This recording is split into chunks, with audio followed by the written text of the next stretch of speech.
Recording in progress. Jump inside the sub and buckle on in. Open your mind, because it's time to dive into 2, 1. the deep end. The deep end. Welcome to the deep end. The deep end. The deep end, bro. Yeah, brah, deep end. Deep, man. Too deep, brah. Hello, guys. I'm Stephanie. And I'm Stephanie, and welcome to the Deep End. Today we have something a little new and different for you, but first, It's time for a vibe check. Vibe check. It's a vibe. Vibes all day. I'm digging your vibe, baby. We're each going to pull some oracle cards to read what is the vibe of the week. Hell yeah, let's see what the current energetic vortex has for us today. I am pulling again from the Oracle of the Unicorns deck, and I pulled cycles. Everything has its right time. Honor the cycles of your body. Tune into the moon's magic. I love that. Beautiful. I love that the cards we pull completely go together every week. It's really funny to me. Totally. I pulled from the Wild Unknown Archetypes deck because it's the shit, and my What's the Vibe deck kind of sucks. Which is funny because we do this vibe check because I have a What's the Vibe deck and we don't even use it. Oh, it's great. But anyway, I pulled the Dead End. The Dead End is the closed door, the final chapter, the impasse. Contrary to what its name implies, the dead end is very much alive. It is a force that stops us from moving forward as planned. It is thick, dense, uncompromising, a wall beyond all walls. With every bramble, thorn, and stone, it simply states, "No more, child. You have reached the last page of this chapter." It is natural to resist its very resistance and struggle even harder to make our way, to prove our point, to hold on to what was. In this way, we fight with life itself. From a mythic perspective, the end you face is very much a beginning. There are doors opening all around you, just not the one you planned on walking through. If you're honest and courageous enough to accept, adjust, and adapt, the dead end becomes known as life's beginning. Reflect on dead ends in your past that led you to unimaginable wonders. The moment you accept the ending, a feeling of grace will arise. Doors begin to open both inside you and in the world. That actually reminds me of a time in my life where I had a dead end, and I was going to school. I was trying to get my college, get my GI Bill going because they pay you to be in school. So it like pays my rent, my food, everything. So I don't have to work while I'm in school. And so when I was living in San Diego, being a single mom, I had to get that going for me and Max. And so I was just trying to find a program that would yield money at the end and have a career as well as, whatever. So I went to the University of Phoenix, and I think I was studying medical billing or something like that. I can't remember. But I failed out of University of Phoenix. Like, who does that? That place is so easy, And finally, I'm like, I can't keep trying to leapfrog to every little opportunity that comes my way, or like every little, temporary opportunity. I need to think about the future. Like, what do I want to do? What do I want to be? Like, where do I, all that shit. And so that's how I found my way to AI, or the Art Institute, and everything changed it for me. Like, that was where I was meant to be, like all the doors, the people, everything that opened up to me in that. And like I don't know, it's just, that was a pinnacle moment in my life. And like my first pinnacle moment was joining the military, but going to the Art Institute, yeah, that was like my dead end that turned into like this unimaginable wonder, Mm-hmm. So yeah, that reminded me of that. But anyway, I ended up like when I drew the card, two of them came out, and they actually really do go together. So I'm going to read them both. Sounds good to me. Hell yeah. So I also drew the river.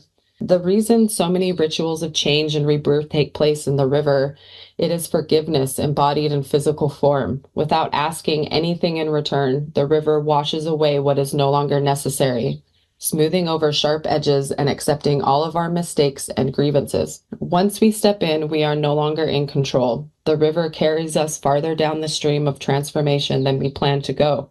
Its waters have a special gift for reflecting back to us a new and dreamlike vision. Once the tears have passed, we see ourselves as we have it before, with a little more lightness, grace, and fluidity. Keep in mind, the you that stands within the river is the real you, full of deep emotion and potential, nothing to hide, nothing to judge. May you drink in the sight of your true self, which the card is just a card of acceptance, grace, reflection, and forgiveness. And I love that. I think both of those cards go along with your cards of like the cycles in life and stuff like that. Totally. Yeah, I identify very strongly with both of those right now. I feel like I'm at like a massive ending and also massive beginning, like on the precipice of just complete change all around me. And and I feel like the last few months I've been fighting some of those changes that are more uncomfortable and that I didn't really want to accept that were necessary, but finally to the point where I feel like I'm letting go in the river and just letting it happen and accepting and appreciating. And yeah, so those really, really identify deeply with me right now. Oh yeah, like this year has brought a lot of the changes in my life too. Like I'm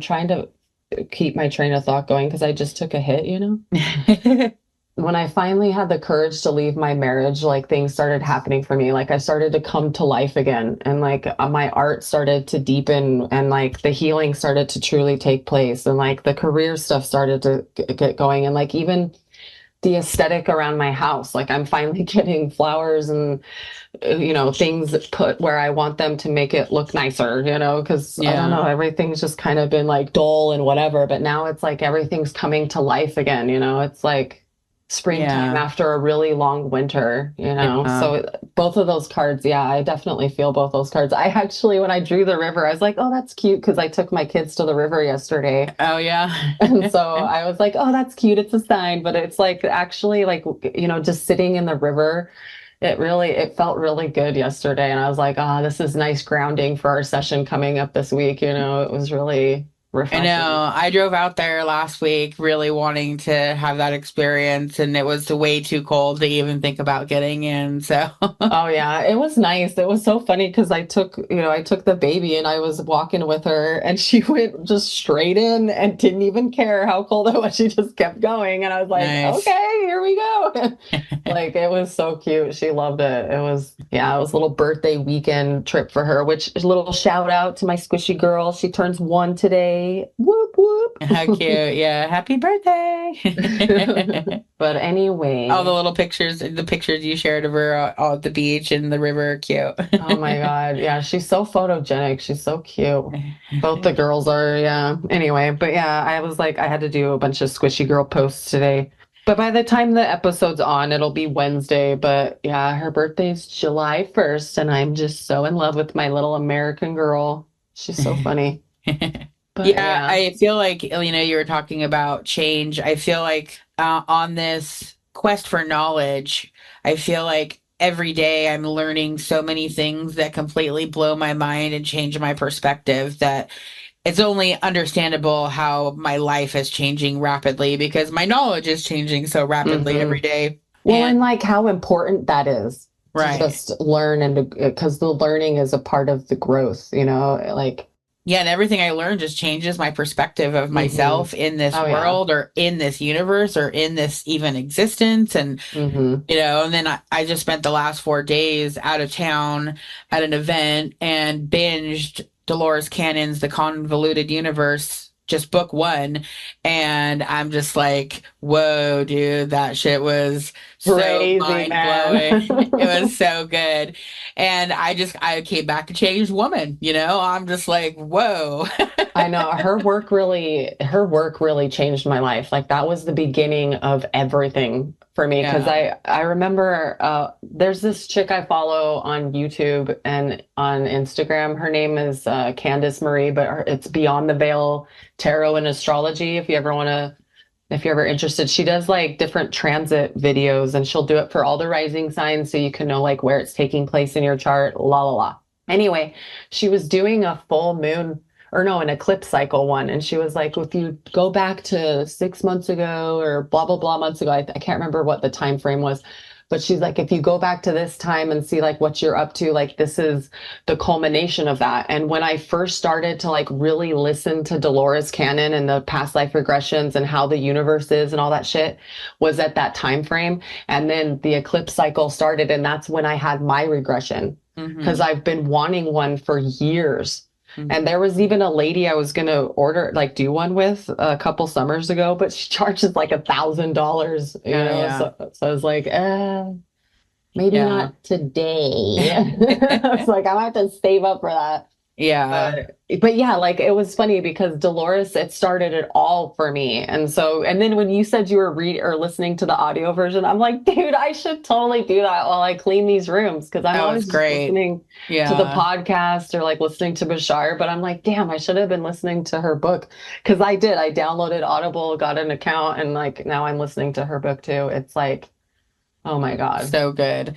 Yeah, I mean, it was great because I had to drive out of town, and then there were several hours where I was up late working on sewing projects and stuff, and I could just sit there, listen uninterrupted, and take it all in while I create, you know. So it was like double awesome for me because I had the creative outlet, but I also had this mind-blowing knowledge coming in, and I was just like so exhilarated the whole time, you know. I know, dude. That was like, because I started listening while I was finishing up working, and then I came home that night and was listening to it while I was painting my wall, and it was like, yeah, it was so cool. You know what was really blowing my mind in some of them too was I hadn't been exposed to her work on all of these subjects that she discusses in there, like the pyramids and Atlantis and Nessie and Bigfoot and all these things, right? But I've been asking about them in my sessions since I started doing past life regression. And I've never known what her and her clients have found. And it was really cool listening to her and many, many similarities of things that my clients have pulled through in channeling sessions. So that was cool to have like those similarities and confirmation. Were there any similarities with our findings? I'd have to go back, but yeah, I think so. So much awesome information in that book. I just love it. So it's pretty interesting. That's really cool. Yeah, I like that. But anyway, we got to get into the Maldec stuff. Okay, yeah. That's what the whole episode's about. Right. So we actually have a really special treat for you guys today. Yes, we have our Maldec, the channeling session, and we decided to have that be the whole episode. Yeah, we thought you guys might be... Well, there's just so much, and it's just so much to talk about. So we thought, why not just have the source? Right. We thought it might be kind of a cool experience for you to hear directly the past life regression from beginning to end. So you can see what it sounds like, but also hear firsthand what she was talking about. Yeah, because it's interesting the way, you know, just in case you're curious of how they go and how information comes through. I think it would be really cool if you're curious about having one, and you can kind of see how it goes, like what you're shown. And yeah, I find it really fascinating to learn about the culture and the lifestyle, and the big stories are also really awesome. But I love the details as well I love learning about, you know, family structures and the cultures of the world. At this point, I have done past life regressions with people throughout history, from indigenous tribal type cultures to fancy rich people and everything in between. And it's just really fascinating to see the cultural differences through time and through parts of the world. I just love it. Mm-hmm. And of course, here on other planets. I know. What I found interesting is how some stuff is still kind of the same, you know, It's like the humans, and, you know, it's also interesting to me, like being in the zone and in that state and seeing what I see. And then when I go back and listen, I can see that same scene, but I can see everything. And it's like, why can't I see that in the session, you know? But it's like, because I remember you asked, like, if we go outside at all.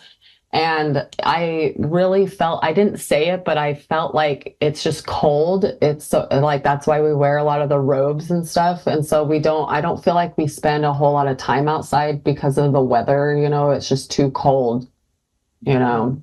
But like I mean we did every now and then, but it wasn't like we do here on Earth. Like that's why the communities are the way they are and why there's so much glass is because yeah, they don't really go outside that much. Yeah, but they want to like allow in the sun rays and stuff. Yeah, and so you still see outside, see the beauty of it all and all that stuff because it was very beautiful. There were a lot of trees. There were a few flowers, but I just remember seeing a lot of trees Yeah. and Yeah, and stuff it makes like sense that. that it would be cold too, because it's what, two planets away, further away. And the sun Yeah, was more powerful at that time, but it's still, I could see why it would be significantly colder. yeah, yeah. It was. Yeah, that's the thing. Yeah, that was a lot more powerful at that time, but it still was. It was still a ways away from the sun. Yeah. So yeah, because it made sense of why the buildings looked the way they did, and why everything was inside of the building. You know. Yeah. And the sadness of watching the progression of how war changed the structure of the buildings over time. Yeah, that was really shitty. Well, and another thing I thought was really cool that completely surprised me was you being there too. You know, it was so funny to me. And the way you always pop in and say, "Yes, I'm here." It's always, I don't know, it's really funny. It's always your AI generated face. It's always like, yeah. It's probably because that's a tool that your higher self uses now because I did that in that app and sent you so many Of all these different, characters of me on the face. I know, right? That We're is like, funny. we are using that tool now. Right. This will be yeah, we'll put her in on the face on this character. But yeah, in fact, there were a lot of people that I know in this life that were in that life. There were a few that I couldn't place, but yeah, it was really interesting to me. And it was funny too. My son was, and yeah, like you were a boy in that life, and Max was a girl in that life. It'll be cool to go back into that incarnation from my perspective because I held such a different role in the war and see what we can uncover from a different perspective. Exactly, because you were my father's advisor in that one. And so it was like, it'll be interesting, yeah, from a political perspective, because I have theories on what happened, but I just know from what I experienced. But yeah, So more of that coming anyway, soon. But until then, here is the full audio of Stephanie's past life regression on Maldec. yes, I hope you enjoy. And as you feel yourself now on Maldec, tell me, what do you see or feel in this new space? Well, I don't know if I'm at my home or if I'm just walking around, but the buildings are very geometric. I see a lot of lines, like vertical lines, and I'm on the steps of something. It's funny, when I open up, I get there very quickly, and I'm kind of just waiting for you. And I was waiting on these stairs, looking at the sunset, and I was trying to look at my skin and stuff, but I was also taken by there's these chains that are really beautiful with like jewels and stuff in them. I don't know what they're to, but I was like strumming my fingers through them.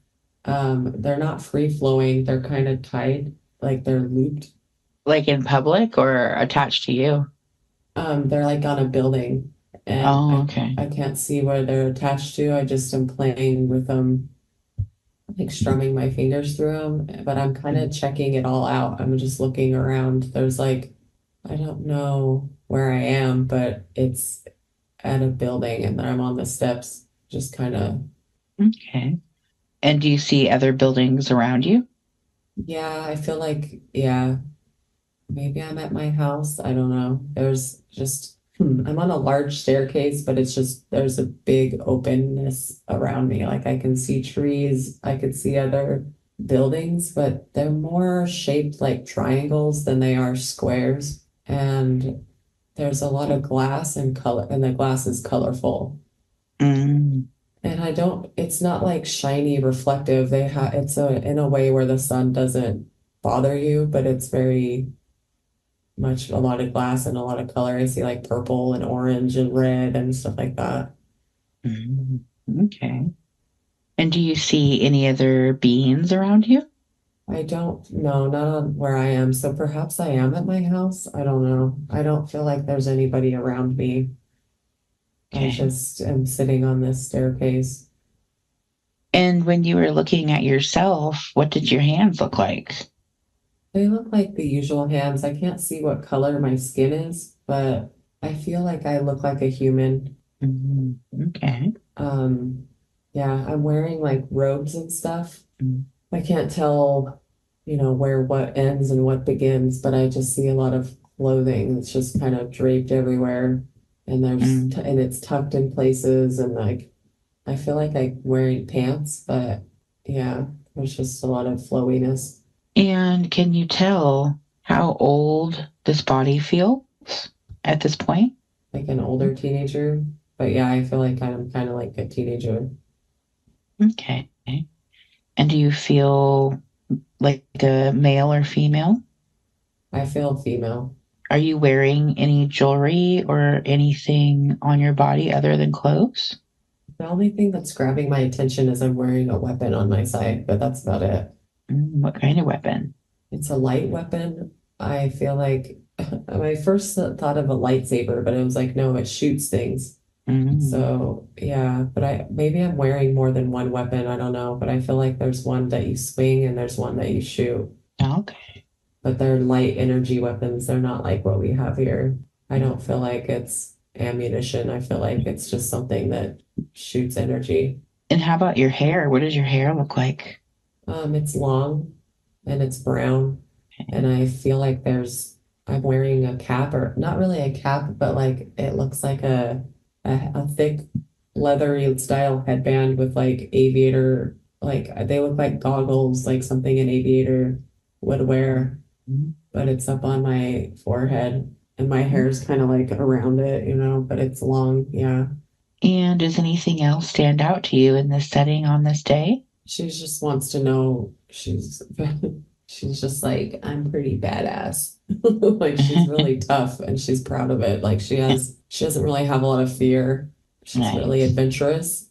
Like she likes adventure, and she's not afraid of stuff. So yeah. So let's move forward to your home and see if we move somewhere else or if this was your home. Tell me what you see. I was just put at the base of that staircase, so I guess it is my Okay. home. Yeah, Okay. okay, so it's large, but it's not like all of my house, but it's not an apartment style. I feel like there's a lot of people who live there. There's a community area, and then there's rooms. And some of them, maybe it could be classified as an apartment, but it's not like that. It's like there's the families. It's for an entire family. Like they all live together. Is it kind of like how our military housing is here, like in units and stuff? Kind of. I get the feeling like my grandparents live there. I feel like my parents and my aunts and uncles live there. And I feel like possibly I feel like there's a friend of my mother who lives there. But it's like Okay. we all have an area where we have like a private space, but I feel like there's communal spaces. Like there's a large kitchen, and there's an area where we all eat for like celebratory stuff. And I feel like there's an area for the kids to play, and it's kind of shaped like a crescent, like the whole structure. So it's like, yeah, it's not, I can't explain it, but it's not shaped like a square or a rectangle. Like the whole building it has a curvature to it. So it's like in this wing, there's this, and then over here, I want to say there's even a place to learn. It's very large, and there's a lot to it. And it's like you live there, but you also hang out there. Yeah. Okay. And is this a pretty common structure? Like most families have a building like this for their family? I see the word yes. It's common. Okay. I feel like I want to say, like, at first I feel like other people who don't live there come and do stuff, but I also feel like no, that's not the case. I feel like usually it's just the people who live there or who are closely related to who lives there. I feel like it's a community, but But this is like culturally normal. It's not just because like you're wealthy or something like that. Yeah, it's culturally normal. Yeah, Okay. it is. And because I'm trying to see outside of this one and see where if there's another one close by even, but I can't see around it. It's like the whole town is in a building. And so, yeah, there's nothing around it. Okay. The whole town is the building. Oh, so it's not just your family. It's like everyone in the town is inside this. Well, not that building per se, but there's another Oh. building right next to it that connects. So they could be classified as one building, but it's like the entire town. Oh. I'm seeing it's like a, yeah, like smart cities, like what they're trying. That's what I'm being likened it to. It's like a smart city, like what they're trying to do on our planet here. Mhm. And yeah, that's the best way to describe it is I see, yeah, I see the area. Well, our building, and then there's another. Okay, so it's like they're buildings that are all close together, but it's like the whole town, but it's like everything's slow, like loosely connected, but each family has their own building that they do their own thing in. And then there's other buildings right by it that other families live in, but then it's like, and I'm talking like big family friend conglomerate. It's like 20 to 30 people inside of each one because you all congregate together to do your own stuff. But then there's like, I see a big town square kind of thing, and everybody, it's like there's a communal space for just your building, and then there's a communal space for all the buildings. Do people go outside? How come there's nothing? Is there stuff outside or is everything indoors? No, the buildings, the only things that I see that are indoors are like, that's why there's so much glass. You walk around, I see people walking around going to a class, and I see people congregating in hallways speaking about stuff. And then I see other places, and I'm talking, I don't think it's literal education. I feel like it's like places where people go. Well, and maybe it is education. It's like our equivalent to like elementary school, and then there's high school and college and stuff like that. But it's like, there's a lot of places for expression and learning. Everybody's looking at me. I said that out loud. That's funny. I heard the echo too. That's really So they weird. can they see you? Yeah, they're looking at me. I said this is a place of learning and expression, and they kind of broke their conversation and looked at me, but they're not anymore. They were just kind of, what I said was really loud. Yeah, like it echoed. That's really funny. But inside of it, it's really tall. The ceilings are really tall, and I see a lot of lines like support beams, but they look like they're all cross-hatched. It's like it's very geometric and beautiful. It's really beautiful the way that they've architecturally designed these buildings. It's like the lines, like one wall supports this wall, but then you have a support going on this side to this side to this side to this side. It almost looks like a basket. It goes up to a point. You walk through, all you really see outside is nature. I see a lot of trees and stuff, and you can go outside. There's things to do outside. I feel like there's kids playing, and I feel like there's people selling stuff. There's things to do outside, but there's also things to do inside. But yeah, everything's connected on the inside, but I don't know how to answer that question. It's really difficult to explain how this works. It's kind of funny, but it's like, yeah, I see a lot of triangles and I see a lot of vertical lines. It's really pretty. So let's go to your space or where you actually reside, and let's check out what your personal space looks like. I immediately saw the color purple. I feel like it's a window in the sky. I feel like I'm sitting and there's just like clouds everywhere. So you're like really high up, or? It feels like it, yeah. And I feel like it's just a place to sleep. Okay. Um, Is it just like one small, like a really small space? I mean, it's enough for me, I can see lights around it and stuff. I have it decorated and everything, but yeah, it's just basically a place to sleep. And I'm being told in this culture, we don't really spend a lot of time in our home. Our time is spent outside of the home because the whole thing is considered your home. It's just where I sleep and stuff, but I don't feel like yeah, I just feel like it's kind of like a pod attached to the whole house, or I mean the whole building. I feel like my family sleeps nearby. There's one below me where my sister sleeps, and my mom is in one with the baby brother. My father's one of the ones that looked at me when I said that really loud. I'm asking where my father is, and he's one of the guys talking to somebody else. They're like philosophizing. But yeah, I have a mother, a father, a brother, a baby brother, and a younger sister. And so you said that you have like community places for eating. Yes. What do those look like? I feel like it's the table is in a larger room with a really tall ceiling, and it's right by where you would prepare the food, and it's just a really long table, and I feel like everybody eats at it. I see people sitting there, like a little kid sitting there coloring, so I feel like it's still an area that people still just use anyway. And people use it at different times. I'm being shown like you don't really eat every meal together as a community. It's more like the special occasions that you eat as a community. Oh, I see. Okay. I see a smaller table by where we sleep. And so I want to say like there's an area where we can, yeah, there's like a big table, and I see there's other small areas that you could, yeah. So it's like everybody just kind of goes where they are at that moment, I guess. Okay. And so let's see what you eat for an average meal in this lifetime.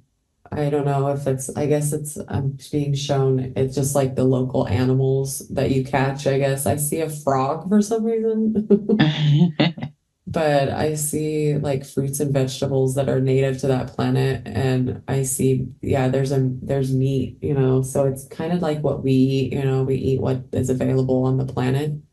Mm-hmm. I see packagings of stuff. So yeah, I think it's like stuff that's made as well as stuff that's like wild caught. Mm-hmm. Yeah, I'm just seeing like a leg, or I don't think that's how it's prepared and how we eat it. I think it's just a symbol of like the symbolism that we eat like animals and plants and stuff. Mm-hmm. Okay. And does anything else stand out to you about any of these locations or situations that are different or interesting? Yeah, I'm just in this building. I'm wondering why I have a weapon on my hip, because I don't feel like it's a scary, bad place, but I feel like it turns into that. So I'm not sure if it's going on right now because I'm wearing it. I feel like when I was younger, I didn't, it's just different times right now. The times are different. Mm-hmm. How does it feel being in your family's home or being in these settings? I honestly feel really happy. I have a lot of friends that I hang out with and we do stuff, and I see like me running and jumping and playing and stuff. I do enjoy it. I enjoy being around the community. I like the community of it all. I enjoy having everyone right there because I feel like there's other people that live in other towns and cities, and I like that you don't have to, I like that everything is right there. I don't like that there's other, you have to travel to go see this person or see that person. I feel like I really enjoy the community, having everything right there. I'm not too concerned with stuff of the times. I feel like I'm, as my father is, I feel like he's a political figure. And my mother, I don't know much about, she's just there raising children, I guess. But my father's a political figure, and I don't feel like any of that interests me at all. I don't. Okay. Like there's stuff that's brewing and heating up politically, and I hear my dad talk about it, but I don't really, it's like blah, blah, blah, blah. Like I just don't care. I mean, at the same token, like I'm a very brave person, and I'm kind of like I'm very protective and I stick up for people that need it, but in our I don't pay attention to it because that kind of concept doesn't really, it's not something that sticks. It's not something you can fathom, like that there's forces outside of us trying to destroy us. I don't know. I'm just feeling very confused right now when I try to Okay. wrap my brain around it. Mm-hmm. Because I feel like on one hand, I'm very much interested in my friends and the things that we're doing. But at the same time, like I can still hear my dad. And it's like I don't want to listen, but I can't help it. It's like I find it boring, but it's intriguing at the same time. Right. And it's like I can't not pay attention to it. So it's like I'm wondering if it's something that you tuned out more when you were younger, but as you got older and got more serious, maybe it started to really sink in. Yeah, because I'm seeing myself trying to enjoy myself, but I can't help myself to but listen to what he's saying to me. Or not to Right. me, to like what he's talking about to other people. Because Right. I do feel like I become interested in that, and I eventually I'm like my father's right hand man kind of thing. So what But is he saying to other people? Can you hear or tell what he's saying? he's talking about conflict. He's talking about corruption. I feel like there's somebody who is in power that is not using their power wisely, and my father can see that it's like a cancer to our society, so to speak. It's like something that can destroy everything if left unchecked. And he has advisors also who, yeah, there's like a whole team of people who are like, it's like they all know that there's something coming, and there's something if they don't stop it. Because there's Mm-hmm. somebody who's in charge that is allowing things to come into our planet that shouldn't be there. Like the Martians?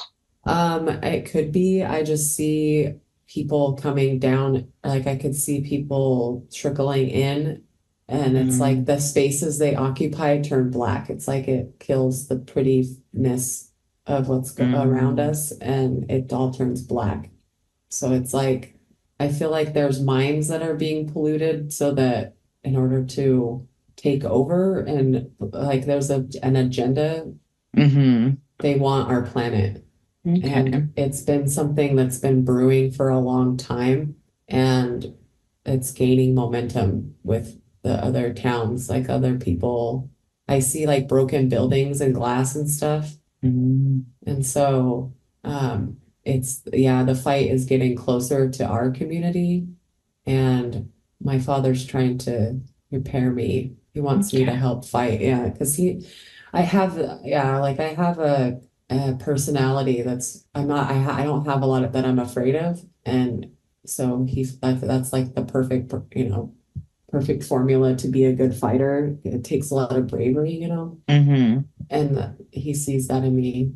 So is that your job or occupation in this life? Do you train to be like a soldier or a fighter? Yes, I see myself teaching people, and I'm being pulled away from that to defend our home. So you're like in the military kind of a thing, like a higher up in the military training others?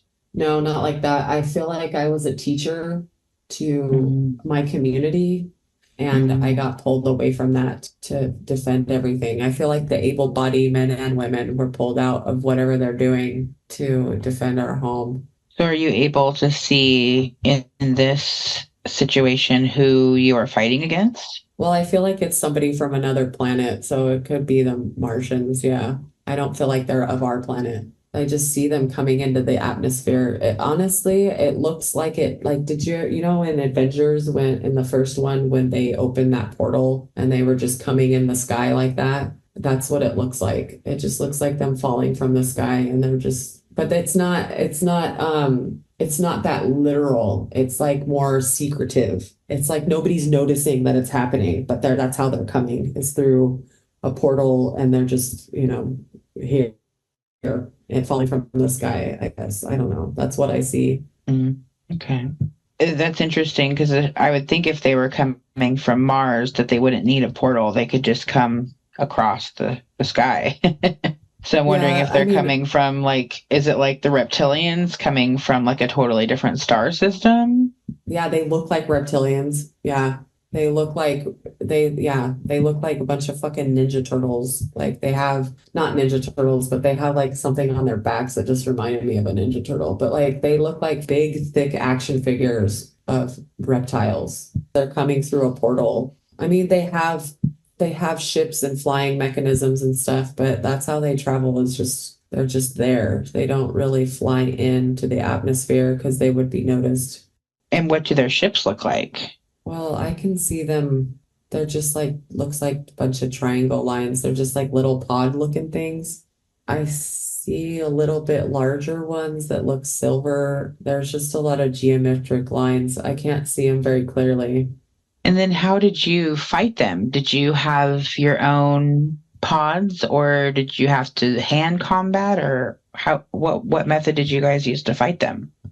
I see myself hiding in the trees around our compound, I guess you could call it. I'm hiding in the trees. I see traps that we set. I also see myself firing weapons and stuff.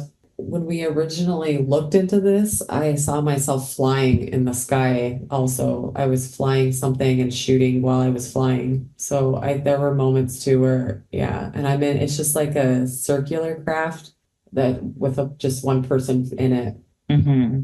And yeah, it moves it moves very freely and it's easy to turn around and move around and it's like it flies really. I'm being told it's powered through my brain. Yeah, I was just hearing that too. It's telepathically powered. Yeah. Holy shit, that's funny. Okay, yeah, because I was being told it's powered through my brain and it moves the way I would move. And so if I want to look this way, it moves that way. And I want to hurry and go this way, and it hurry and goes that way.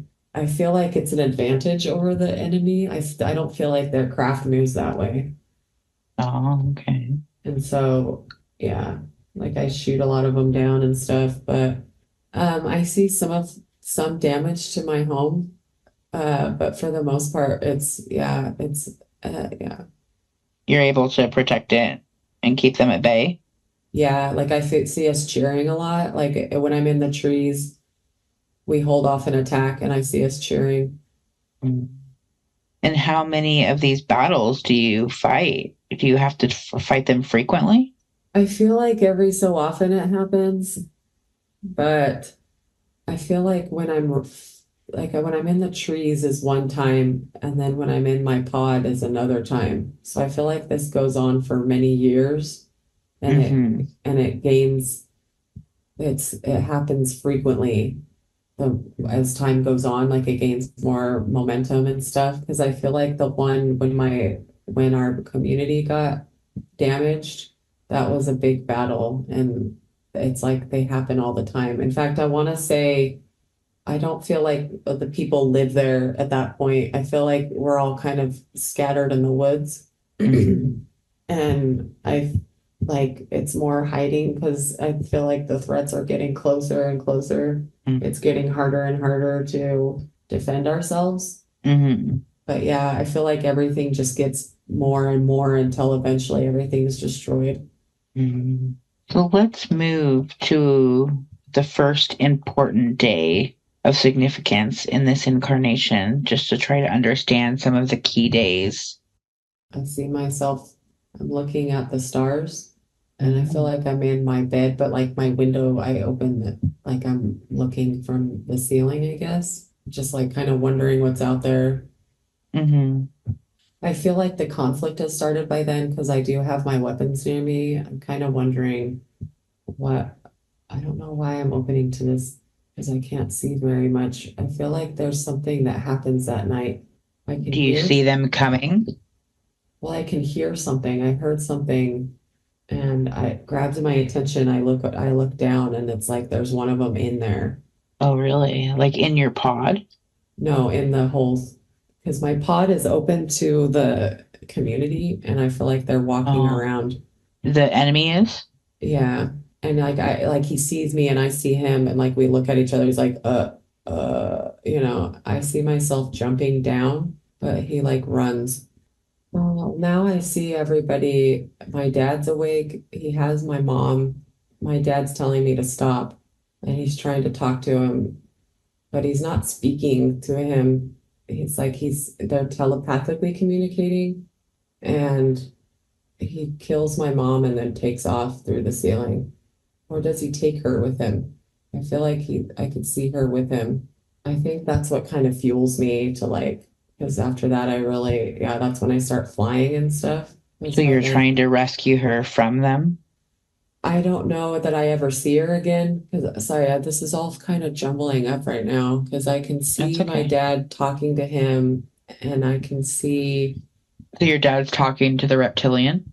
yeah, he's like trying to diffuse the situation. And I just see him take off with my mom. How is he able to take off? Can he fly? Does he have wings? I don't know. He just goes straight up. I don't know if he jumps or he's got a jetpack, but he takes off. He just leaves. Yeah, I don't know how. Maybe he has wings. I don't know. I just see him take off. He's flies. It's like really fast. So I don't know. Maybe he has wings. I really don't know. Or maybe he's pulled by something. But yes, he just takes off with her really fast. I could hear her scream and then that's it, you know. But yeah, so that's a significant day because of that, like, triggered a deeper fight in you. yeah, because I feel like because that's when I see myself flying around a lot. I'm more in the skies and I go farther to fight, and I'm wondering if perhaps I'm looking for her or I just want to kill them all, you know, who knows? Maybe it's a little of both, but Right. that definitely sounds like something I would do. Yeah. But yeah, like it's like everybody saw it too. My brother and sister were in a pod hugging and horrified, you know, everybody's kind of horrified by it. And how old are you at this point? Can you feel roughly? I see those number 17. Oh, wow. Okay. So this isn't too much further after where we opened up in the beginning. Yeah, it's not because my little brother looks like he's probably about like 3. So yeah, it really wasn't much further. The conflict, yeah, because at first I saw the number 5 when I first saw that we were fighting, and so perhaps it took 5 years from the time they invaded until they destroyed us, or 5 years from when they invaded to when it got really bad. Oh, And it was like a constant battle every day kind of thing. But right. yeah, it was very okay. Some random ass. I was told there were forces trying to help us, and I saw Jupiter. So to answer that, I feel that Jupiter, the beings, were trying to help us. Which I've heard that before, yeah. There's an alliance, and they were trying to help us and because the reptilians that are doing this have done this in many places, and they were trying to stop them before they destroy us too. Okay. Does anything else stand out to you on this important day? That's what made me that's what changed me into a warrior, I guess, like fighting the fight. Because before it was fun. It was just a game to me. Like, I mean, obviously it was real life because we're defending our home, but like nothing ever breached the walls. Nothing ever, you know, it's like killing a bunch of spiders trying to come in your house, but now all of a sudden there's someone who's actually threatening you and actually takes somebody that you care about. And so it's like, okay, this isn't a game, this is real. And that's just what was a turning point for me. So let's move forward to see another day of significance that help us understand this situation a little better. I'm being shown that I have a family. I have a child. I have a son. I'm very pleased with having a son because I feel like he can help. You know, my father is very pleased as well. I want to say like my father's grooming him to be for his position. Are you able to tell what position your father has? He's one of the leaders of our community. He's a highly respected political official. A lot of people look to him for guidance, and he's a very kind, and he's also smart, you know, I mean, he's a good soul. So like, he's a benevolent leader, and he's grooming my son for that too. I want to say my husband also is a leader. It's not like I enjoy politics. It's just, I was kind of thrust into it with this war because I enjoyed teaching. I was an art teacher to the like an equivalent of an art teacher. That's so funny how art pops up in my life. But yeah, I see myself in the equivalent. That's not a literal, this is a metaphor, but I see myself in a classroom and I see myself teaching other subjects, but I also teach them how to paint and how to look at art, like look at the world around them through art and artistic lens. But I was pulled out of all of that. And so now my life centers around politics, my husband's, my son's, everything. And that's what we are now. How old are you on this day? I see the number 32. Oh, okay. Perfect. So it sounds like you've been fighting this war for, what is that, like 15 years? Yeah, it looks like. Because it's like I was there, I incarnated there at the very beginning of this conflict, is what I'm shown, when they very first tried to destroy our planet. So I don't know how long it took for the planet to completely be destroyed, or even if I was there, but I don't know. I just feel like I was there from the beginning. So if this is like 15 years later, do you notice any of like social structures or major changes from when we first opened up into this life that have been the result of war? I feel like I see a lot of more iron. Everything's made out of iron. I feel like our metals metallic. I feel like the glass is gone a lot. I mean, there's still glass that remains, but it's reinforced now they look like steel castles. And so I feel, and our wardrobe has changed into something, it went from like robes to like looking like a jumpsuit-ish kind of thing. Like we don't wear free-flowing stuff anymore. We wear stuff you can run in, you can jump, you can fight. And I don't feel like people live in the pods and the communal stuff like they used to. Some people do if they work in the community, but I see fire of just keeping, a campfire, not like an actual destructive fire. I'm seeing like lanterns and stuff, that type of fire. I see that scattered through the forest. So I'm assuming that people kind of like they all congregate by the community, but it's like, strength in numbers kind of thing. But everybody still does kind of live off on their own now. It kind of destroyed our community that way because they would attack them and kill people. And so it's like if we're spread out, then it's harder for them to get a lot of us. So they stopped doing that. Right. It's like now, I don't know, the fight kind of evolved as well. But I feel like it's a life more based on not complete survival, but it's like it's a life that's all about just protecting your home rather than evolving and growing and learning. And it's just, yeah, the energy has shifted. And let's visit your final day in this lifetime.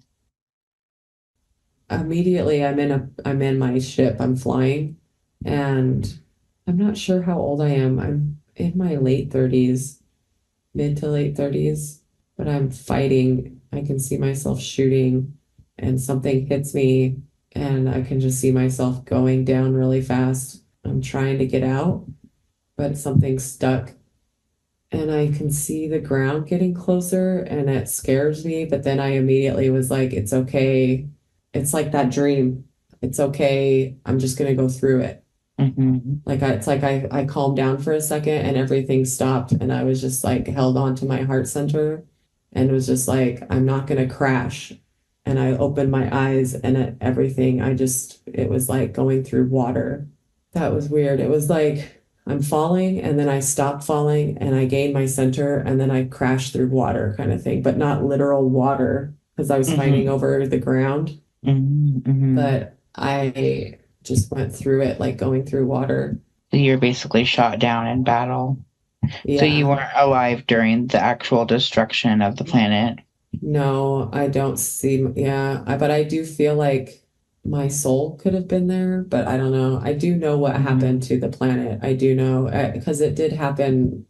I want to say, yeah, I wasn't there for that, but it happened around that time. Your soul may have still been there, like guiding or helping your family. Yeah, I was just going to say that. My soul was there with my family, but I still see there's something that it's like a spike that was put into the core of that planet and it exploded. How were they able to get it to the core? I see like a metaphor of someone with a giant sledgehammer. So I want to say perhaps they dug a Like hole. dug it. Mm-hmm. Yeah, like I want to say like they dug something, or like it was like a long, I see a long tube go into the ground and it keeps going into the ground, like making the hole, and then it comes out, and then that's what they put the thing in. So it's something they spent a long time digging to make this hole to destroy the planet. I don't know. I guess it was just, yeah, I just see something with a large tube and they just shove it into the ground and then they pull it out, and then it creates that space for them to put the explosive in. I don't know. That's kind of weird, but I just see them driving something into the earth, or not earth, into the Maldec. Mm-hmm. And so, yeah, it was a weapon that was driven in, yeah, and then detonated. Did I happen to be in this incarnation with you at all anywhere? Why is it's so funny? Every time I see you, you're always that AI generated face. But I see you with robes on and you like look at me all dramatically, like, yeah, I'm here. So I would assume, yeah, but I don't feel like you're a woman. I feel like you're talking to my dad. You're an advisor. You're an advisor. You're much older too. Interesting. You're you teach people about energy. You're a guru in our culture, and you teach people things, and you're like what you teach people about is just energy.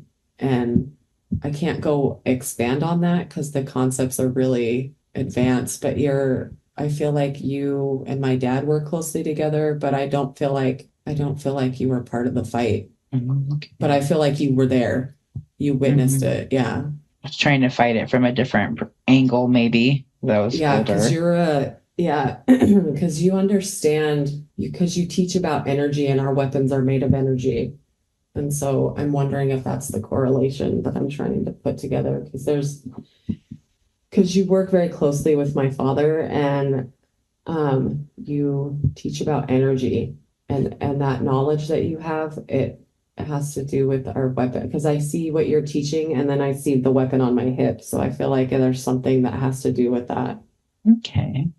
And is there anyone else in this incarnation that you recognize that you know from your current incarnation?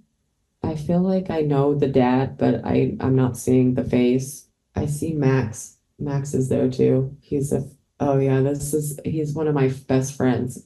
He's part of the community and he's a fighter too. Mm-hmm. But I don't see him as a boy. But yeah, he's there. I feel like other people I know are there, but I don't know where to put them right now. I'd have to ponder it. Was there any trauma that you experienced in that incarnation that you still carry into your current incarnation? I see my mom. I feel like I could have done something. Mm-hmm. I feel like I should have shot him right when I saw him. Oh, I see. And the way I died was a little unpleasant, but it was like a surreal moment where I gained my center before I died, so that helped. Because oftentimes when a soul passes and they're like in it, freaking out, like a normal response to dying, if they do that and then pass over, they carry that. It stays. It's like a snapshot. If you die peacefully in a traumatic situation, then it's like you don't carry that as hard. So it's like it was scary and it sucked, but I managed to stop time somehow and find my center really quick, and I was able to calmly cross over.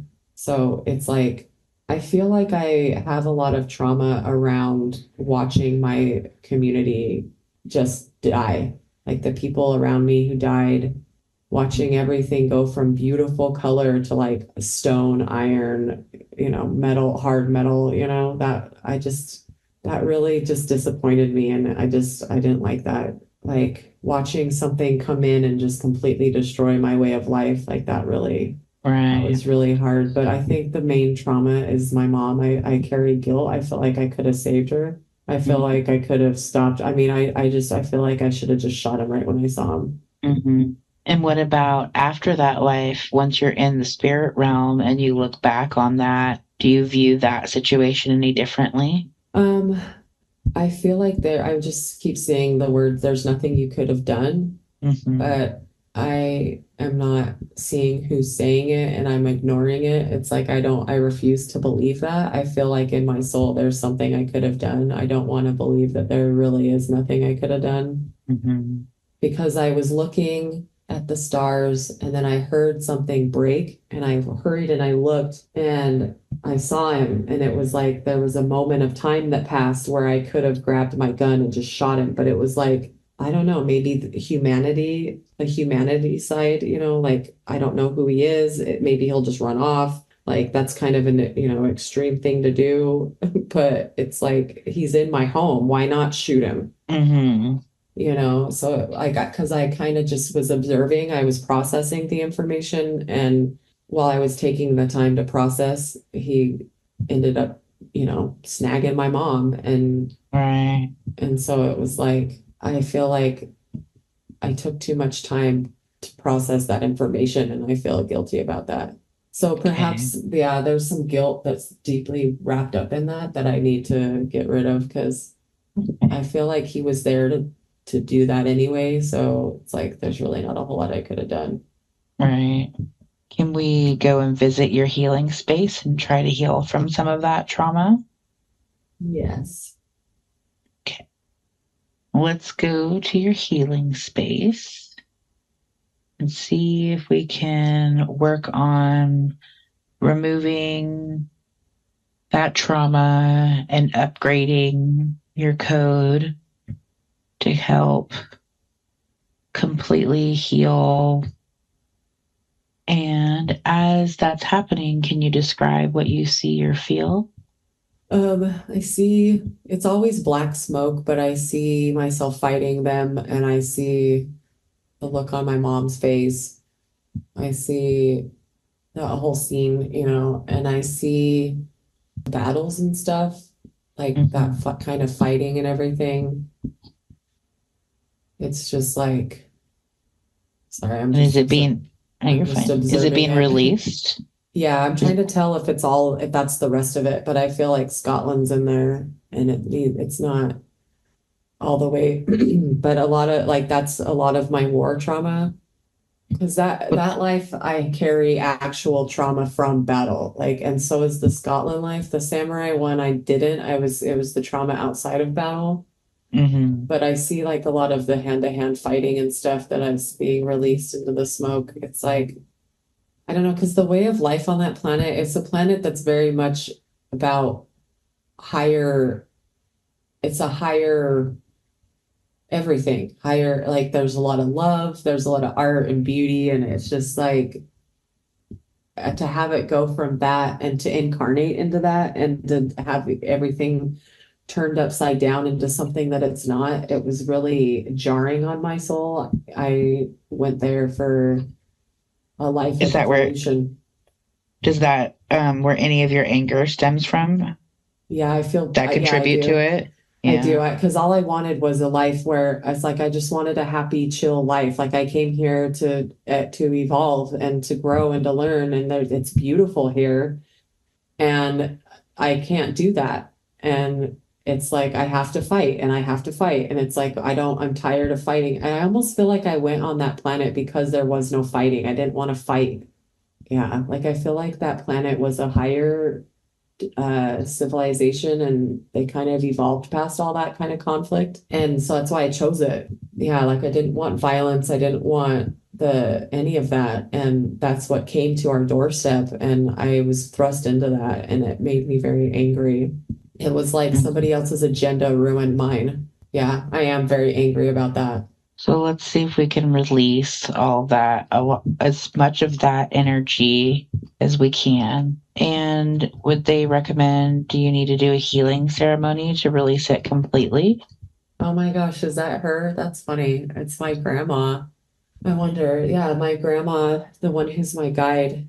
I feel like this is good. It's funny. I was thinking about my guides last night and I was like, I've had healing ceremonies with two of my guides now, like my guide from Japan Life, and then Bentley conducted the one. And I'm like, I wonder, and then the other healing ceremony with the girls. So it's like, why hasn't my grandma been a part of any of these healing ceremonies? Is she going to be a part of any of them in the future? And I feel like yes, like she's that mom. That's what I was going to say. Is she the mom? Yeah. Yeah. And so this is her turn. She's like, it's my turn. She just wants to sit with me and help me release that guilt. Like there's nothing I could have done. It wasn't, yeah, she wants to go through that with me. Yeah, I feel like this is her healing ceremony. I see her wanting to prepare a space for me and just she wants to talk to me. She's like, you and I like to talk. She's like, we'll sit and talk. I see her at a table like we're having lunch. So she wants just to talk to me and help me release that and all that kind of stuff. Because I mean, she's like, if you want to classify it as a healing ceremony, she's like, just come to me in meditation and we'll talk. So I'm like, okay. But yeah, that's funny. That's my grandma. And in this life, I always look at pictures of her and I'm always like, it bothers me that I never got a chance to know her and what she was like and like what her voice sounded like. And like if we would have gotten along even, you know what I mean? If we would have even had a relationship, like if we would have been across the country or if like she would have been involved in my life. I've always wondered. And I feel like that's part of that Maldec life. I always wondered about where she was, what she was like, if, because I was a teenager. So it's like she missed most of my life after that, or at least the second half of my life. And so you guys never did find her? Did you ever hear about what happened or anything, any kind of closure at all? No, I just feel like they kidnapped a bunch of our people to experiment on them and to, do their thing or whatever. Their rituals and stuff. I hope you enjoyed that audio of her past life. Yeah, it was pretty cool. Well, hopefully you thought it was pretty cool. We think it's pretty cool. We do. There's always correlations with past lives and like thoughts, behaviors, themes in my life, that always, I don't know, they always correlate with past lives. And like going through 2020 and beyond, I don't know how to say this because I don't want to get political, but like the politics of that time and on Maldec that led to the destruction, like it was very much similar to how things are happening right now. And the corruption that has been infiltrating politics for a long fucking time. And like the powers that be that control everything. That's why I'm really curious for you, like to go through the life with your perspective, because it's the politics that led to the destruction. There was a lot of corruption going on and things that were allowed, and it turned a lot of the citizens against each other. And so it was much the same of what's going on right now. Just the vibe is the same. And that's why I have such a visceral reaction, I think, because it literally led to the goddamn destruction of a fucking planet. And the timeline that we know about, the Earth shifting timelines right now, we know that one of the timelines leads to the destruction of this fucking planet. The fucking reactions that I had to certain things that have happened in the last 4 fucking years, it's just very, I'm like, that's where it comes from, is Maldec. Yeah, because I was listening to a channeling session from Debbie Solaris, and she was saying that Maldec and Atlantis and the current timeline of United States are all connected, and that the same souls that were involved in the destruction of Maldec came back to reincarnate in Atlantis to try to pay back the karma of the destruction of Maldec, and they failed, and they destroyed Atlantis as well with the same energy. Yeah, the same shit. Yeah, same choices. The same shit. Yeah. And so those souls have been in the past probably 40, 50, 60 years, maybe beyond. I'm not quite sure how long it spans, but those souls have been reincarnating back here in this timeline in the United States. And it had to be now, because it had to happen during a time where the technology was great enough for them to be able to pay back the karma, essentially. The world had to be connected. She was explaining it in the channeling session, and I'm having a difficult time paraphrasing. But so that's one of the reasons why there's so much similarity of energy from Maldec to Atlantis to the United States currently in this century. You know, of all the lost civilizations, advanced civilizations, Atlantis has always been the most fascinating to me, but I don't know if it's just because it's the most popular one. But, you know, hearing all that, knowing I was on Maldec and obviously I'm here now, I wonder if That's one thing after that, especially this weekend when because they talk so much in depth about Atlantis and the destruction of Atlantis in that Convoluted Universe book. And it really I can't wait to get to that part. Yeah. Because I could totally help you paraphrase if I was to that part already, but I'm not even there yet. Right. It really was like compelling me for us to dig into our past lives in Atlantis, because I would have a really hard time believing that we wouldn't have incarnated there at one point or another. Yeah. Well, yeah, because I'm curious about it and I want to know my role, because obviously hearing back the regression, my role was a badass fighter. And so I just wonder, if I was in Atlantis, what I did, what happened. And yeah. But man, listening to their culture and their way of life is fucking nuts. They were some pretty fucking bad people, man. Oh yeah, I've heard Dolores talk about some stuff here and there, and they're pretty fucked. Oh yeah. Yeah. You can see why it kind of makes more sense why it was all wiped out and started over. And technology has been intentionally kept from us for a reason. And now I kind of understand, why we weren't really able to advance as fast, or why they had to start over because of the characteristics that they. Well, and it's also fascinating why we always get stuck at this certain point every time, because it's like there comes a point where they forget about God and start becoming God, and it's like you're not a creator yet. You're jumping steps, and they're trying to be a creator now, Yeah. Because a little preview for people, if anyone's ever listened to Dolores or any of this stuff, they had a lot of cloning experiments, and they would clone animals and humans, and like that's how a lot of mythical creatures came about, is they were actual cloned experiments. And so a lot of these mythological, like centaurs and mermaids and all that kind of shit. Sorry. Yeah, they would create these animals and then put them all to a fight to the death in like a gladiator arena. And what was really bizarre is that the people would watch this fight to the death with no emotion whatsoever. They wouldn't be cheering. They wouldn't be excited. They wouldn't be sad. They would just sit there and watch this fight to the death, gladiator style fighting of all these hybrids that they created, and they just needed to dispose of. Oh yeah, because they were bored as a society too. Yeah. Like that's what bored. They were too advanced. Yep. And they didn't know how to what's the right word? Like elevate, and evolve the way you're supposed to naturally evolve. So they went the other way. Well, what they were explaining is that they were so incredibly spiritually evolved, and that they did have peace for a long time. And they started to get bored of the peace made them start doing things just because they could, like cannibalism and things like that, just to see what it was like.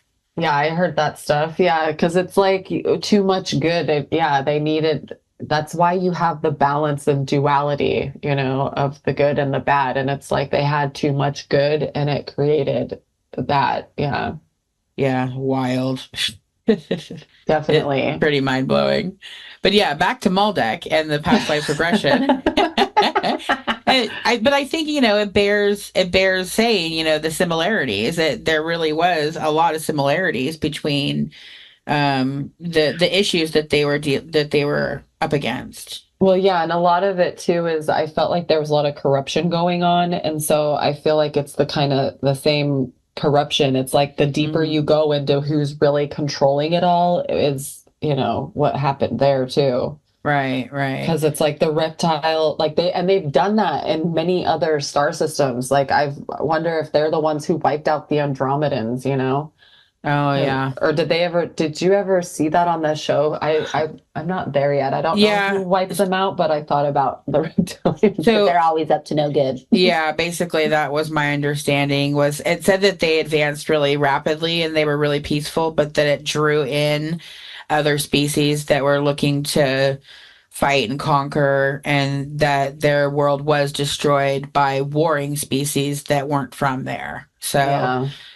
yeah, I mean, I think it did say the reptilians, but I don't want to say for sure. But I mean, what we know that they're like one of the main warring and conquering and destroying species that go around all over the multiverses and doing that. That's kind of their MO. So Yeah, they do. Because I feel like with Maldec, because a lot of the channeling that's done for that planet, they always say that they destroyed themselves, but I don't feel like that's what happened. I feel like it was from the inside. There was something that came and polluted minds, and they were able to gain control with the planet's own citizens, kind of like what's going on right now, like the Yeah. political divide, like it's just like Well, the that's same fucking playbook. We have to Yep. divide and conquer.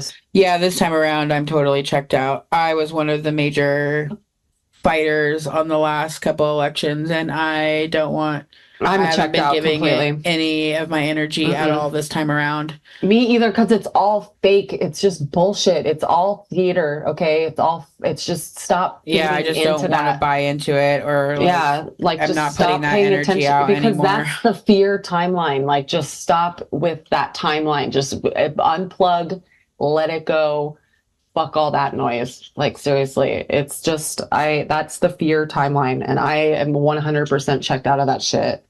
Yeah, I mean, once Bashar said things that you don't give your energy don't exist in your world anyway, I have taken that approach and have just decided to focus on myself and my world, and I'm not really feeding my energy into that, and I'm a lot happier and more peaceful. So I know, me too. I agree with that one, because that's how I think it was around the time, I forget, I kind of started unplugging when I was pregnant with Sonia, and then when I was pregnant with Squish, like I really unplugged from everything. Like I just don't care. It's yeah, I've been not, seeing everyone post about the presidential debates and all this stuff, and I would have been right there along with them. But I'm like, I'm glad I don't even know what the fuck they're talking about, and I'm I going am to too. continue to, yeah, because I mean, literally, the Electoral College, the whole thing is just like some made up bullshit anyway, and I'm not going to Mhm. participate, and I'm not going to feed it, and I'm not. I was telling my friend this weekend, I'm not going to feed the vacuum. I'm not going to feed them my energy. It's all And designed so, to siphon. Yeah, it's all designed that way to keep you in, and they want your energy, they want your everything. And yeah. so, yeah. So I'm over I- here doing something else instead. I know, yeah, because that's what it's funny going through that Maldec life. It brought all that political shit back up in the forefront, and it made me understand why I came from the positions that I came from, and where my anger and irritation, and because there were posts that I would make, like talking shit to people, like, how can you fucking believe this shit, or how can you fucking think this way, like, are you fucking stupid, don't you see, can't you see, like there were a lot of times where I was such a fucking bitch about stuff, and now I'm just like, in fact, I think that post I did with where it was like God watching you guys argue over this shit. I think that was like one of my first political posts in a long time. I'm like, can you guys just stop? Like, you're all being played. Like, come on. Yeah. Because it's just, I don't know. Once I unplugged from all that shit, everything really started to change for me too. I just stopped because once you can see the puppet strings, it's like, what's the point? Like, nobody is coming to save you. So just stop. Save yourselves. Yeah, it's one of the things that I've been consciously not contributing to the political conversations, because I just didn't want to put any of my energy into it or put it out into the universe, kind of a thing. I know. I stopped arguing politics a long time ago. I stopped arguing a long time ago about anything, really, because it's like, no point. Everybody just bitches from their understanding. And it's like, why do you need to be understood so hard? Is it your ego, or do you really want this person that you'll never talk to again to understand you? Yeah. I just stopped caring about that kind of shit. Yeah, I kind of have this visual in my head, like after the presidential debate of like both sides, they're charging all the people in America up with all of these like low vibe feelings and emotions. And then they turned on the vacuum for the next couple days and they were eating pretty fucking good for a couple days there. Oh, yeah. But I just see Exactly. it from like stepped back from the puppeteer's perspective. At a certain point, I also feel like there's nothing you really can do. Who do you fight? Because they're on all sides. Again, that's the whole like reptilian playbook is crossbreed and infiltrate from all sides and all power. So the only way to have an effect is affect your own world and go inside because who else are you going? I don't know. Like it kind of Well, that's the thing, like everybody, because it's like, that's the thing is you have to organize. And in order to organize, you got to have meetings and you got to find people, and it's like to storm the castle kind of thing, like that kind of fighting, but if nobody's ready to do that, then I'm just going to go find a different timeline, Right. if you don't want to stand up and change things when we can have the power to actually make change before it Yeah. gets too dark and twisty, which it will, so it's just like I fuck all that noise. Then I'm gonna go find a better timeline. Yeah, that's what I'm like more focused on because I'm like, I don't know what else to do. Exactly. There's really, I mean, what can you do? I'm not gonna feed into that bullshit, and so it's just whatever. And that's Gotta another jump thing. this It's like shit before you all can those- go and you could go and make all kinds of posts and be political and say, "Hey guys, hello, come on, wake up," But it's like, that's another reason why I stopped with the politics is it's like nobody fucking cares. Right. They're just gonna do what they're gonna do, and it's like you're not changing anybody's minds. Exactly. It's basically just people who agree with you that are gonna give you the accolades that you're looking for, and so it's like, who cares? Yeah, exactly. Anybody's mind that's changeable isn't going to be like, oh, I saw this one post that someone shared on Facebook and it changed everything of my political views. Like, it's never going to happen. I'm a believer now. I bought into the stand on my soapbox and shout my beliefs for several years. And then all it does is start conflict and things like that I get worked up. And it's not like I'm going to change their mind by repeating my opinion, And so I just, I don't want that in my life anymore. Because it just causes unnecessary stress. Because also too, when you argue with people, you're agreeing to be part of an energy exchange with somebody. That's another reason why I stopped doing that is the energy exchange. Yeah. Because I would sit and loop it in my brain and it's like I'm tired and I could feel them reacting to what I just said. It's like I could tell when they're going and reading my comment or they're replying to my comment because it's like I can push it out of my brain and then all of a sudden it's there. Yeah. And I'm tired of that. I'm tired of somebody living rent free in my brain, Yeah. And so I stopped with all that shit too because it's like I just don't like the energy exchange. I don't like not being able to have my brain spinning and feeling the energy of that exchange all the time. No, thank you. Yeah. Yeah, I totally know what you mean. I feel the same way. And it's like exhilarating for some people. There's people that, really get off on that energy exchange of, oh, waiting, what are they going to say? And, wait till they see this, in their response. But it comes from a really toxic place, and it can get addicting for some people. But yeah, it doesn't make me feel good. So I've been a lot more peaceful this time around and I'm happier with the place I am right now. So I just decided to I know, me too. stick with that. I do because I still make comments online, but if I don't have anything funny or nice to say, then I'm not going to do it, and I mean funny, not at the expense of other people, kind of funny, like just something funny that would make them laugh, Yeah. And so it's like, if I don't have anything nice to add like that, then I'm not, Yeah. But, For and sure. that works out great, because then you don't have all the fucking angry comment. In fact, one of my comments I made on Instagram is like trending on this fucking video. It's like has over 20,000 likes on it. That's cool. I'm like, okay. Like it wasn't even that funny of a comment, but I guess the world thought so. So, what was your favorite or what part of your Maldec past life regression stands out the most to you? Honestly, the part that I really liked a lot was the fact that I flew around and was a pilot, like I fought in a pod like that. Like it was really cool just to know that I've done something like that. What did it look like on the inside? Did you see what it looked like?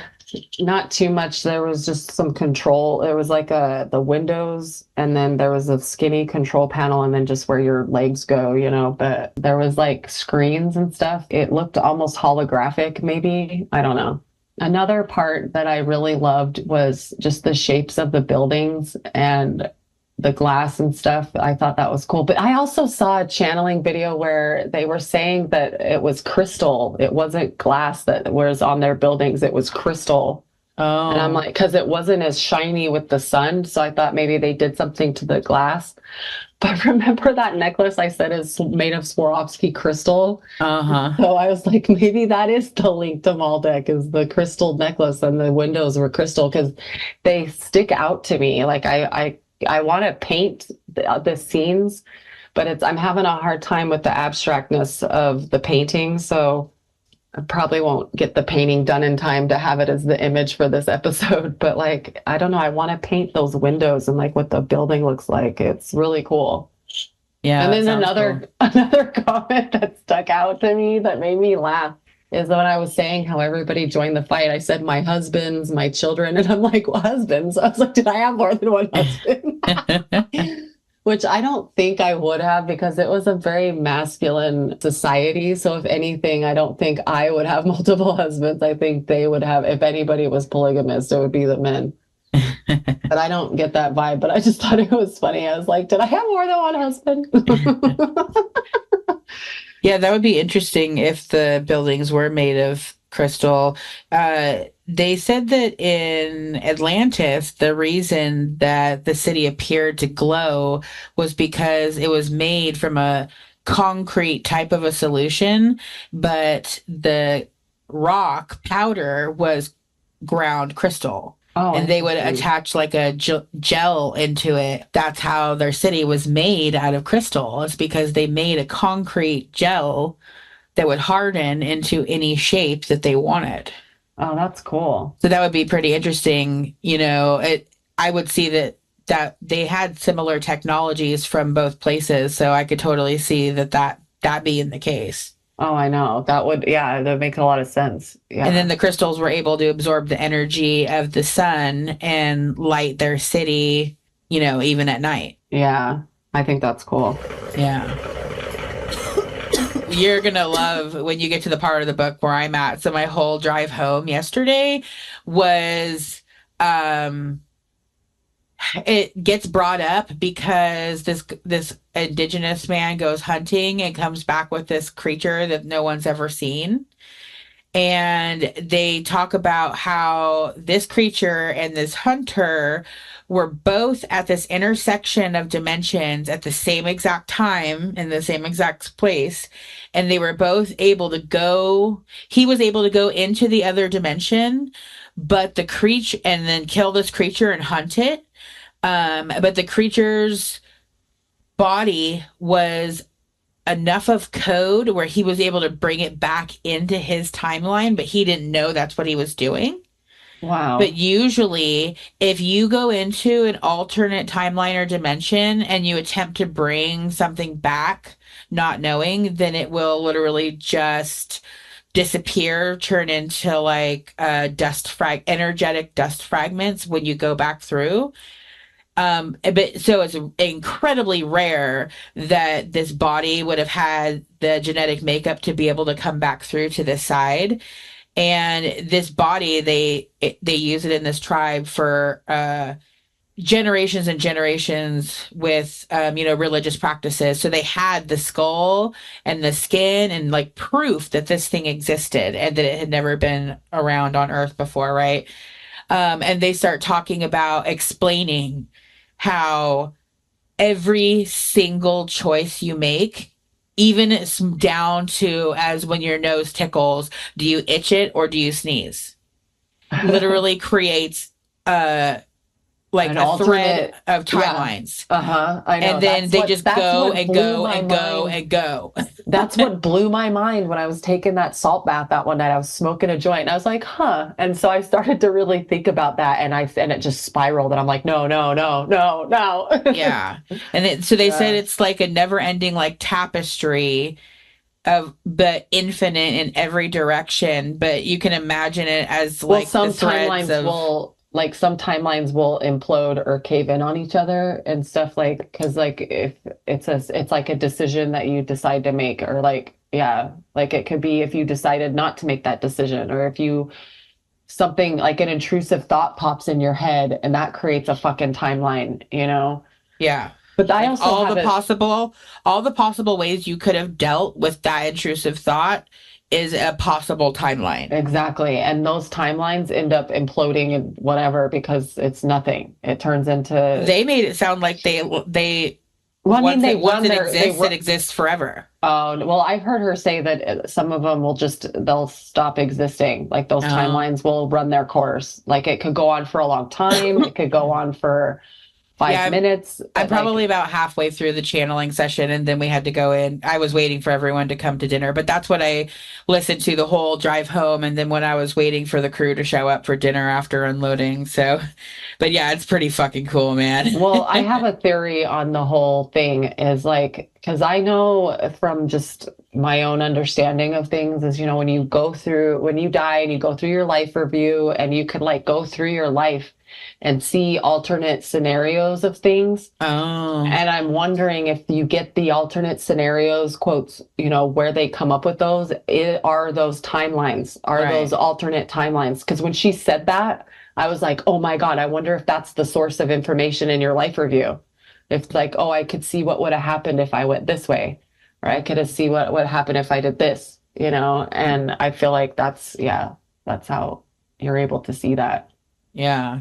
I don't know. That's just what I thought of when she said that. When I first heard of that concept, I was like, no way. I bet that's where you get the information for that. Right.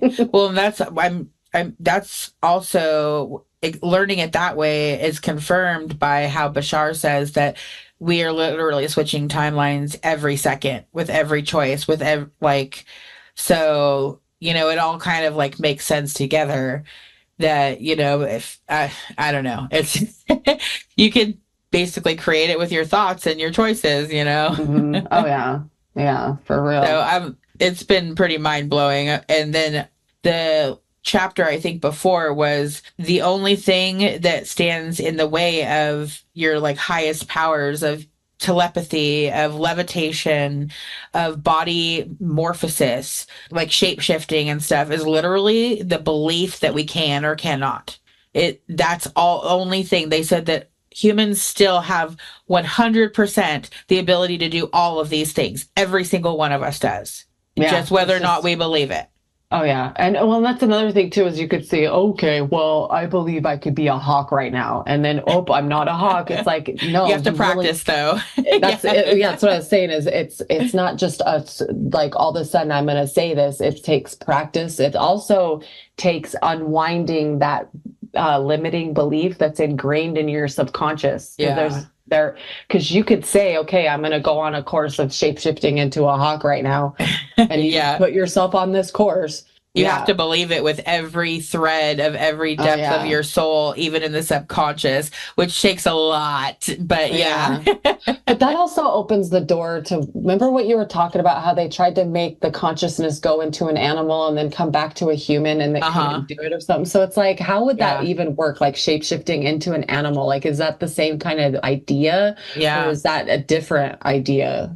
I mean, apparently we have the ability to do it. It's just been... we're not supposed to. Oh, okay. Well, there you go. Like, that was one of the issues with Atlantis was people were shape-shifting into animals back and forth, and they would identify sometimes with the animal more and more to the point where it became more a part of their identity, and they would lose part of their human identity. And so what it meant to be human became muddled, essentially, because there was so many mixed partial animal, partial human bodies. And at that time, your physical body was a direct reflection of your spiritual body. And so the more they shapeshifted, the more some of them would just have this half and half form all the time, as opposed to shifting back and forth because they identified as more half and half. Wow. So yeah, it's pretty interesting, but they explain they explain it. And I guess the people that didn't shapeshift into humans and that didn't walk around half and half really, really looked down on the mixed people, the people whose identity they felt kind of were mixed, because it became like a social kind of like a social war. Like they looked down on them as being unpure or something like that, you know? Yeah. So, yeah, but really fascinating. So, yeah, if any of that stuff interests any of you guys, The Convoluted Universe, check it out. Yeah, there's 5 books too. Yeah, this is just the first one. Yeah. So I know. I'm so excited to go through the books. Like, and I want to read all the others too. I want to read the Nostradamus ones. I want to Me read the too. Custodians. Like, Yeah. oh my gosh. yeah, The only ones that I'm not interested in are the Jesus and the Essenes. I just don't care about Christianity. I don't care Yeah. about the stories. I don't care. I just don't fucking care. right.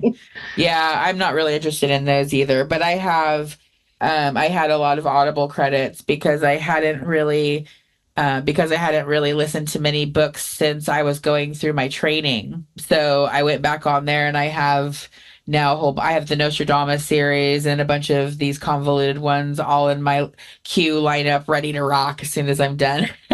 I know it makes me want to like understand like how she gets people in that deep hypnotic, because she does it on the somnambulistic level or something. I think that's what it's called. But I want to like see how deep I could get in trance to really get into it, you know?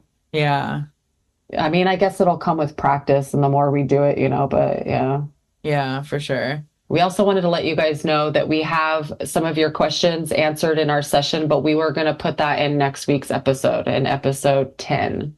Yeah. So we have a lot of really cool, interesting questions that you'll be able to listen to directly from the channeling session as an excerpt for next week. Yeah, and we really appreciate our listeners for sending us these questions. They were a lot of fun. And as always, if you have questions, send them over to us. Email us at thedeependpodcast2024@gmail.com. Yeah, totally. We'll do our best to answer your questions and it'll be fun. Well, that's all the time we have for today. Thanks for tuning in, listening to our podcast, and following us into the depths of the subconscious and the unknown. Into the depths of your soul. Come find me and book a reading on www.mutablemystic.com. Find me on Facebook at Mutable Mystic. You can find me on Instagram at mutable_mystic. Also, if you'd like to check out any of my music, you can find me on SoundCloud /stay STE_music.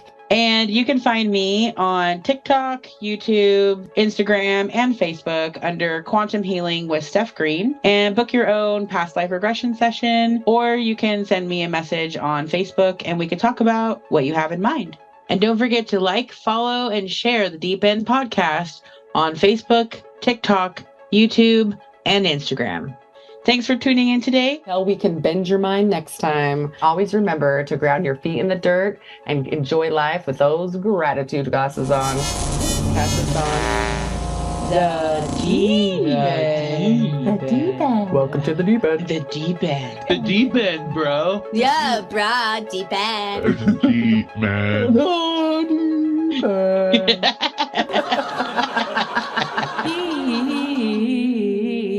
End. The Deep End.